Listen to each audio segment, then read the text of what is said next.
जय जोहर जय छत्तीसगढ़ संगवारी हो अपन कैसे हो। मैं आशा करता हूँ अपन बढ़िया हो, हमन बढ़िया हवन।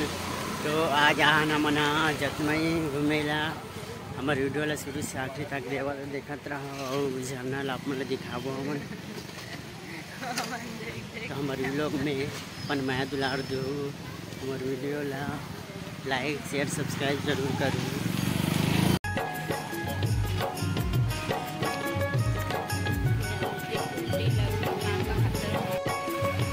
तो ये है जतमई के मुख्य द्वार। यहाँ से हमन जाथन जतमई मंदिर।